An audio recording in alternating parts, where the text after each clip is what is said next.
Kisah-kisah yang kita lalui selama kita hidup, di dalam cerita-cerita pahlawan-pahlawan seperti Mat Kilau, Tok Gajah dan sebagainya. Apa yang kita tahu tentang kisah hidup mereka kan?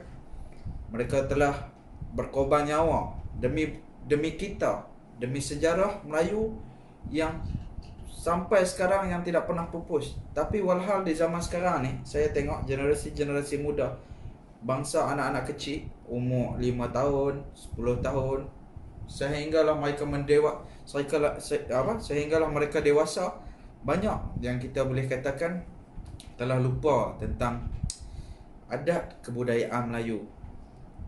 Sahabat, jika hari ini kita hidup di dalam masyarakat berkauman antara Melayu, Cina dan India, mohon saya cakap, jangan resis. Kita tak perlu resis dengan mana-mana bangsa. Kita tak perlu kata, wah, Melayu ni hebat, Melayu ni gagah perkasa, kita menceritakan kepada orang lain. Sebenarnya Melayu ni hebat melalui Islam. Hebatnya Islam ni baru hebatlah bangsa tu. Hebatnya agama seseorang, bertakwanya agama seseorang, maka kuatlah dia. Kita nak jadi Melayu, kita nak jadi Cina, kita nak jadi India, itu tak ada masalah. Yang penting hati kita ni, ya. Jangan hari ni kita jadi Melayu, tapi hari ni kita jadi pembelot. Cuba ingat zaman P. Ramlee dulu kan, di dalam filem dia tentang seorang pembelot, iaitu bangsa kita juga, yang telah membelot kita, Siapa nama dia? Buang. Nama Buang ke ada? Yang berlakon di dalam kisah P. Ramlee dulu. Cuba sahabat-sahabat ingat. Okey, di dalam kisah yang saya nak cerita ni, Melayu sekarang ni dia mudah lupa.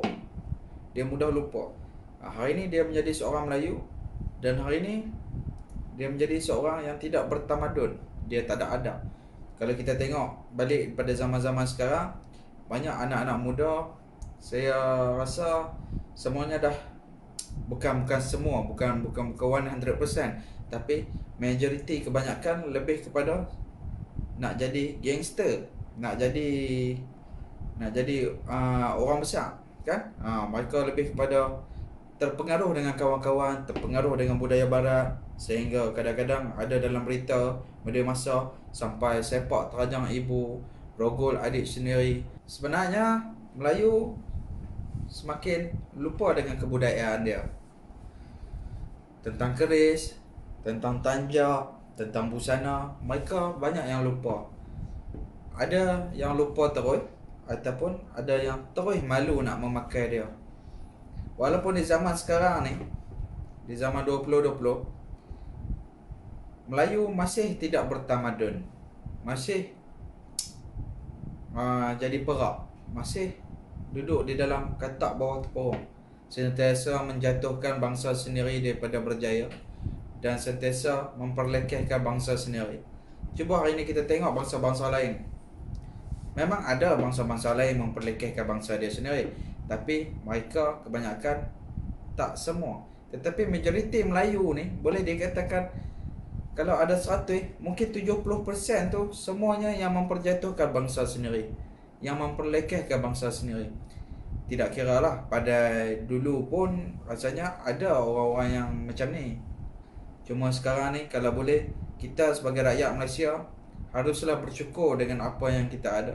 Haruslah aman dan damai, harmoni, dan sentiasa jadilah insan yang biasa. Jangan kita rasa kita adalah manusia yang hebat, kita boleh memperlekehkan orang yang bawah, kita orang yang berjaya, VVIP, kita datuk, kita laksamana, kita boleh memperjatuhkan orang-orang yang di bawah.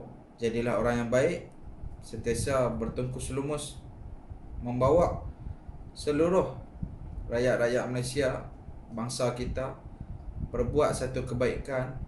InsyaAllah suatu masa nanti Melayu akan mula mundur lagi ke belakang. Melayu akan mula jatuh lagi ke belakang. Setelah mereka jatuh, semua bangsa akan ketawakan kita. Sebenarnya Melayu ni susah nak jatuh, tapi Melayu akan jatuh apabila bangsa dia sendiri yang memijak Jadilah rumput yang selalu dipijak manusia. Kita kena ingat, guru saya pernah berpesan kepada saya 5 tahun yang dulu lah, saya ada ingat lah 5 tahun yang dulu. Dia ada beritahu, Auza'i, hari ini kita nak menjadi seorang manusia yang hebat, kita nak menjadi seorang manusia yang dikasihi, yang disayangi. Jadilah seperti padi yang selalu apabila dia berisi, dia semakin menunduk, tetapi dia tidak jadi lalang. Semakin dia tinggi, semakin dia panjang, semakin dia banyak, tapi apabila dibakar api, dia tak ada hasil. Dia hangus, dia terbakar, dia mamah api.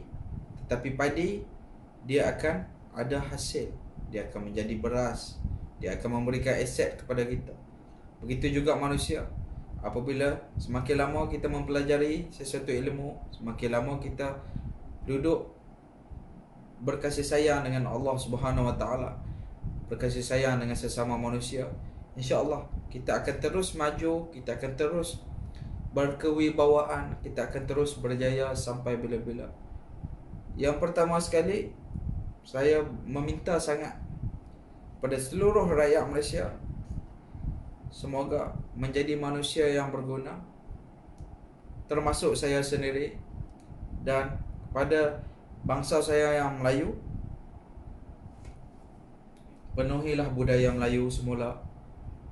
Sama-sama kita memperkasakan dan membangunkan jiwa Melayu kita, melestarikan budaya Melayu kita, agar suatu masa nanti anak-anak yang berusia lebih kurang 15-16 tahun suatu masa nanti, mereka meminati ilmu persilatan, mereka meminati ilmu perkerisan, dan mereka meminati budaya, agar tidak loket di dalam kepala, agar tidak lupa semuanya.